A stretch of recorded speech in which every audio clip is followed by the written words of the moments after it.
Hello, hello, hello, and welcome to Mwalimu Kipepeo. Thank you for joining us today. We are delighted to have you here as we endeavor to learn and change our lives for the better. Today, we shall learn about autism and how diet and nutrition can improve the lives of children living with autism and other learning and developmental disorders. This is also a must listen for all you foodies out there. Enjoy.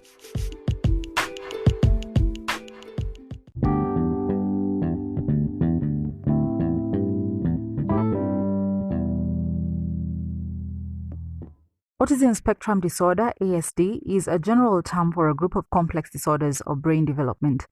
These disorders are characterized in varying degrees by difficulties in social interaction, verbal and nonverbal communication, and sometimes repetitive behaviors.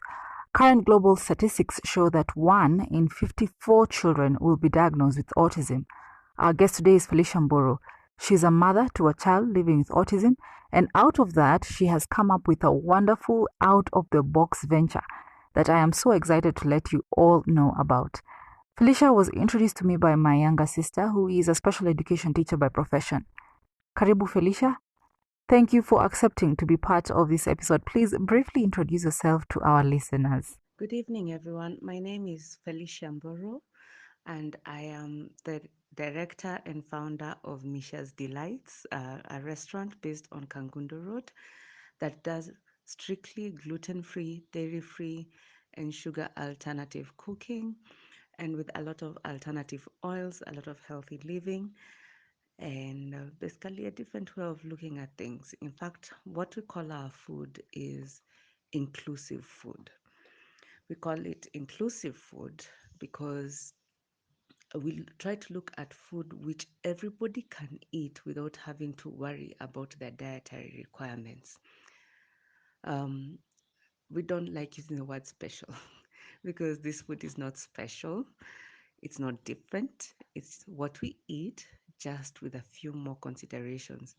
It is also inclusive because everybody can eat it. Well, we do know there are people who need this particular diet, but we want it to be such that when you need the diet and you want to go out with your friends or family who don't need the diet, you can still go out without worrying about what you will eat, where you eat, is the environment friendly or not, but rather everybody gets to have a good time and eat. Nothing brings people together like food. So if the food is inclusive, then we all get to be together, we all get to have a laugh, and we all get to enjoy the meal. So we specialize on inclusive foods, not special diets. Okay, thank you, Felicia. That's such a wonderful introduction. Tell us what ignited the passion for what you're doing, and also tell us how it has changed your life so far. So, where did the inspiration for this restaurant come from? First of all, it's called Misha's Delights after my daughter, who is on an interesting diet because we came to realize um, quite early in life that my daughter at age 2, she was diagnosed as having autism. She's on the spectrum. And I remember thinking, what next? I didn't know what to do as a new parent, young parent, and I'm a single mother. And everyone tells you everything about what to expect, and it's all gloom and doom. But nobody actually tells you what to do, what to go next. I remember even how the doctor broke the news to me. She was like, "Oh yeah, your child is gonna be useless in life." And one of the things that has worked for me is that I've lived in the Northern Hemisphere a lot. I've traveled there a lot. And I even attended class with people on the spectrum. And this was a master's class. And the thing about it is that you don't really see autism as much. And I kept wondering, what's the difference? What are they doing that we're not doing back home? And I researched deeply into it. I reached out to some friends who live in Oman, in Saudi, in Dubai, to one because I was also wondering how is it that in these countries it's not like there's no autism, but you can't see it. And what are people doing differently? So, in my journey to acceptance, as I call it, a friend of mine sent me articles about how diet can help certain types of autism. Not all types, just certain types. And I researched deeply into it, reading a little bit more like what exactly is the cause of autism. And to be clear, there is no known cause of autism. However, there are certain markers and aspects of autism that can be handled by feeding the child the right foods, the right diets, eliminating some foods and adding other foods. For instance, we came to realize that gluten found in most wheat products, casein found in most milk, especially cow milk products. Sugars also, naturally, sugar will induce hyperactivity in any child, but children on the spectrum are a little bit more sensitive to sugars. Certain oils also, because remember that your brain is literally built by omega-3 oils and healthy oils and such like things.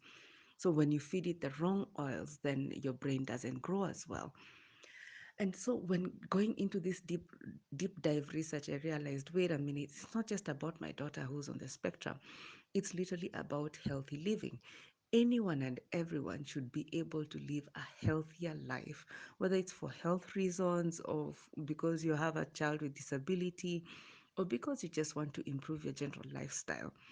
So I decided, let me just do a little bit more research out of this. So we started expanding it beyond the whole idea of autism. We took it towards, like, I have an auntie with brain damage as well. And we're like, okay, let's see if we feed the brain the right foods, will she improve? And for sure, she definitely improved.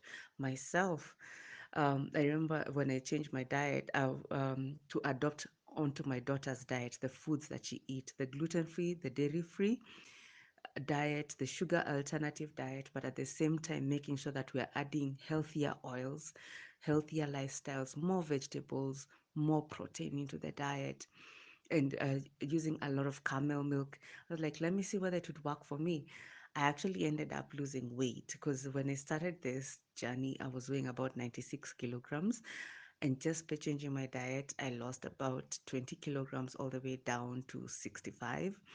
So the diet works, not just because my daughter was autistic, but because everybody needs to live a healthier life. In terms of my daughter, I noticed improvement completely. All her obvious signs of autism, the hyperactivity, the irritability, the bloated stomach, vomiting, diarrhea, all of it went away just by tweaking her diet. And that's why we're like, you know what? We will not um, rename our food.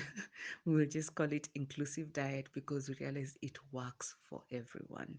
And that was the inspiration behind the restaurant.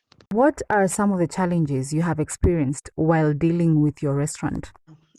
While dealing and setting up an inclusive restaurant, oh my goodness, there's so many challenges, some of which are not so obvious, some which are obvious, and some which they just happen. For instance, one of the biggest challenges, like I said, Misha's Delights was inspired by my daughter who's on the autism spectrum. But I came to realize that there's so many things I ended up overlooking because of my experience with autism. Um, Things like sitting space, because for us it's not just about the food, which is inclusive. We want the space to be inclusive.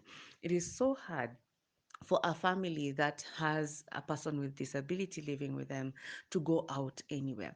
It is equally hard for a person with disability to actually find a job because everybody tends to judge their disability rather than how employable they are. So I remember when I first hired, one of my staff members is deaf, and um, at the back of my head, I was thinking, you know what? Um, it's easy to work with as a member from the deaf community because it's all about hearing. But his passion is to cook. And you know, you need both your hands to cook and at the same time, he needs his hands to talk. So I made so many assumptions from my own experience with autism, assuming that it would fall across all disabilities, and it doesn't work like that. If you're going to work with people with disabilities, you have to accommodate them on the basis of whatever disability they have and in accordance to the needs that they want.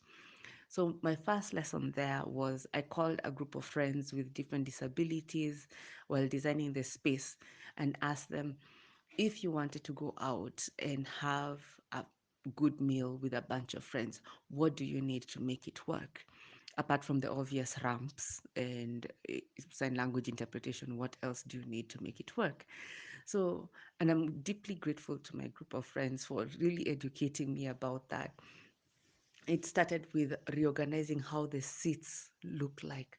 How can we make sure that a wheelchair user can sit on us on this space, or someone who needs to lie down has a sensory space where they can lie down? One of my greatest and proudest moments is a whole window on our restaurant which talks about we we not only just provide food, but we can give someone silence if they need it. We can dim the lights if the person needs it. Color coding our food, not in accordance to whether it's hot, chili, or spicy or whatever, but rather color coding our food according to the different diets that people on various disabilities experience. For instance, one of our favorite colors for obvious reasons is the color blue, sky blue, because it represents autism and those ones who are also diabetic. Another color code we have is purple, and it's one of our brand colors as Misha's Delights because it represents the keto diet, which a lot of people who experience seizures also need to have like a high, they're mostly on a keto diet. We have the color green to represent persons with cerebral palsy, and we also have the color yellow to represent those ones with Down syndrome. And each diet is specifically tailor made to the needs of the person. Now, the whole reason behind the color coding is to give dignity back. So that a person doesn't have to start saying, oh, I'm diabetic, I am like this. No, all you have to say is, this is my color code of food. Kindly, can you provide me with a meal that serves this? So that's how we address this whole challenge of assumptions and stereotypes around different disabilities by getting friends to sit together from different disabilities, from different categories, and for them to actually criticize our food, criticize our space. And then we redesigned everything to suit the needs of persons with disabilities. And not just needs, but also giving people back their dignity. That is literally our motto as Misha's Delights. The other challenge, of course, is a lot of people don't understand the concept. It's a fairly new concept in Kenya. People with disabilities have always been invisible, and here we are trying to make disability visible. So when we get such customers who don't quite understand what it means to be served by a person with a disability, or why our seats were designed a certain way, why our space is designed a certain way, what we usually do is that we don't try to, you know, defend ourselves or anything. We just re-educate the person to explain to them, like, hey, our seats are designed this way, our food is designed this way. And by the way, it is for everyone. It's not just for people who actually need this diet. So challenges will always be there, but the catch is how you deal with them. What more can be done nationally to improve the lifestyle of children living with autism? What is it that you think the government or even the global governments out there, other governments, what can they do to improve the living conditions of children with autism? On what do I think needs to be done for children with autism to get better in Kenya? Like I said earlier, for me, my biggest challenge when my daughter got diagnosed was there was nothing, no information, no research tools, nothing. It's here's your diagnosis, go home and figure it out. I wish and I implore a lot of government agencies to literally go out of their way to make this information available. I'm one of the lucky few who has had the opportunity to work in this field for a very long time. So I sort of had an idea of what to do now that my child has been diagnosed. But then I'm thinking about other people, guys who do not have access to the resources that I had, the research tools that I had, a community of support to help me through this season. And how there's such an informational gap in the issues of autism in Kenya. And by the way, a lot of people on the spectrum are just suffering because of lack of knowledge, lack of information, or lack of access to both knowledge and information. If we can make such information available and at a very cheap cost, then issues of autism in Kenya will be a thing of the past. The other thing that I have also learned in this journey is acceptance. You have to accept your child, your person, even you yourself. If you're autistic, you need to accept who you are, because a lot of people. I remember at the beginning, people would keep telling me, "Oh, we're so sorry for you." But this was when I was going through my depression stage, denial and anger and everything. And I'd keep thinking, why are you sorry? There's nothing wrong with my child. I mean, yeah, she has autism, but she's not wrong. There's nothing wrong with her. So the faster I got to accept her as a person and her autism as an identity is when I first started seeing the beauty that is autism. My daughter amazes me every single day. Before, parenting was just, raise your child. But when you have someone on the spectrum, you get into their world, you get to see how beautiful their world is, how they process information differently from us, how even the smallest minute detail, she will see it, she will notice it, and she'll call me. She'll be like, "Hey, mom, look at a butterfly." And everybody is like, yeah, butterflies happen all the time. But for me, I'm like, my daughter spoke. She spoke a whole sentence. And it makes the parenting journey even a lot more beautiful. So if we could just give a little bit more information to people rather than just medicalizing everyone, trying to inject our children, trying to fix them. They don't need to be fixed. They are beautiful the way they are. We just need to give them the tools to live a better life. And there's no better tool than diet. Um, I'm a huge fan. I'm slightly biased around the issue of camel milk because I came to discover. I remember the first time when someone mentioned to me that there's a clear link between camel milk and autism. And at first I was like, why would I do that? Why do I even start looking for camel milk? Such like thoughts. But I was like, you know what? At the end of the day, there's nothing. What's the worst that would happen? Milk is milk. So I found my way to Isili and bought some camel milk. And at this time, my daughter had not been sleeping. We had spent like 3 days. I remember before I bought that milk, I was so desperate because we had spent 3 days where she had not slept, not at night, not during the day. She was just too hyper, all over the place. And whenever I'd give her regular cow milk, she would throw up and diarrhea the whole day. It was a nightmare for everyone, including even the nanny. And I kept thinking, is this the rest of our lives? Then someone mentioned to me, hey, go and try some camel milk. I hear it helps with autism. And so I went and bought this 1 liter of milk and I gave her. That was the first time in 3 days my daughter slept. And she slept the whole night and the whole day. The day she gave me 5 hours, and at night she gave me a good 8 hours. And I was like, how comes nobody ever told me this before? Why am I finding this out now? Why don't the hospitals, the doctors teach us these things? The occupational therapists. I was so upset, but at the same time, I was so grateful that I had access to such information. So, for people on the spectrum, our biggest challenge outside of being misunderstood is that there's just a knowledge gap, a very big knowledge gap about autism outside of the medical space, because autism is about how you raise your child, what you feed your child, how issues of therapy and socialization, all those are the things that make a difference. So it's not just diet. And I always like putting this disclaimer, it is not just diet. Changing your diet is the first step in controlling certain symptoms. However, there are other support services that need to be provided in order for your child to grow and thrive. So these two have to go together, diet and therapies. You cannot skip any of them. Where can our listeners find you or get in touch with you?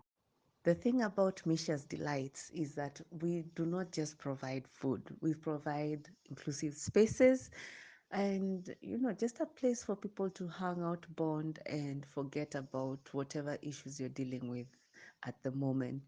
So, like, all our space is very inclusive. We have a sensory space where even people usually come, and if you want to sleep, just sleep.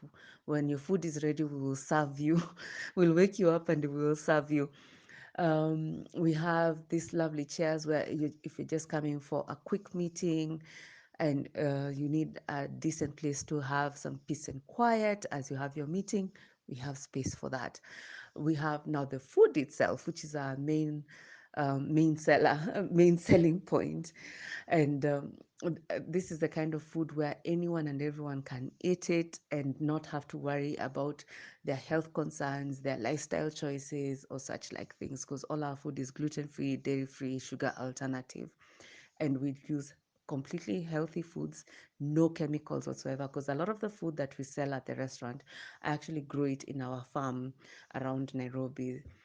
And we make sure that even for the food that we buy from suppliers who do not use any chemicals, purely just organic food, so that we do not have any repercussions on the health of a person. The other thing that we offer is just a space to talk and knowledge resource, because we came to realize a lot of people with disabilities or even families that have a person with a disability lack knowledge, and or if you need to find this knowledge, it is so expensive to get it. So we also offer classes, or if you just want to come and talk or be connected to us social service like counseling and such like supports, I'm always available there to just teach and talk to other parents, other family members, and even the person with disability, to make sure that information is accessible and free to all who need it. So if you ever need any of our services, whether it's the food or the space or just someone to talk to, we do not judge. We are located on Kangundo Road, Total Petrol Station, Choka, on the first floor of the petrol station. And we welcome anyone and everyone. Come sit with us, learn from us, dine with us. And just to add one more thing, we also offer, once in a while, we offer sign language classes for those people who are interested in just learning a whole new language. And it's a beautiful language to learn. Wow, that's such a wonderful way of ending this conversation. I'm really liking this discussion, and I'm hoping that our listeners have been able to also get a mind shift of what they used to know about autism and now what they have come to know about autism today. So, before we end, please give us your parting shot. My parting shot to the world would be, disability is beautiful. There's nothing wrong or anything that needs to be fixed. Whatever condition everyone has, at the end of the day, we are just people and we want people to see us as that. So, if food is one way of bringing people together, then come and dine with us. Enjoy our food, enjoy our company, and let's all be friends, because we want you to see the person, not the disability. It's possible to have an inclusive world, but inclusivity can only happen if we all decide to be friends.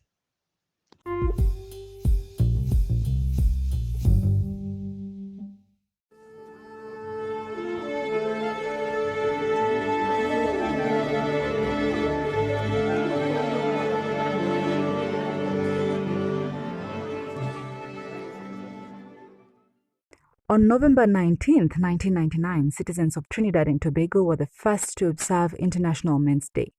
The event was conceived and coordinated by Dr. Jerome Tilak Singh from the University of the West Indies.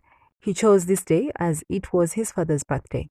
The idea of celebrating an International Men's Day received written support from officials in UNESCO, and the event has continued to be celebrated annually in Trinidad and Tobago and other countries since its beginning. The day is set aside to celebrate boys' and men's achievements and contributions, in particular for their contributions to the nation, union, society, community, family, marriage, and childcare. The broader and ultimate aim of the event is to promote basic humanitarian values as well as awareness towards men's issues.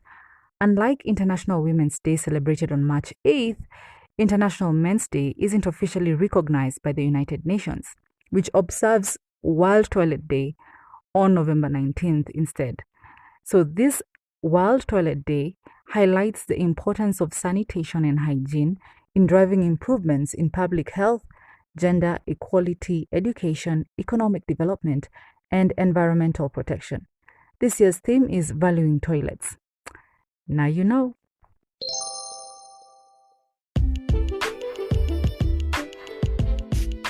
If you enjoyed this episode, be sure to like our Facebook page, Mwalimu Kipepeo, so you're notified when a new episode is posted. Please rate and review this podcast and share it with your friends. Thank you so much for listening, and I hope you are leaving having learned something new. I'm your host, Jasmine Wamboi. Until next time, take care and God bless.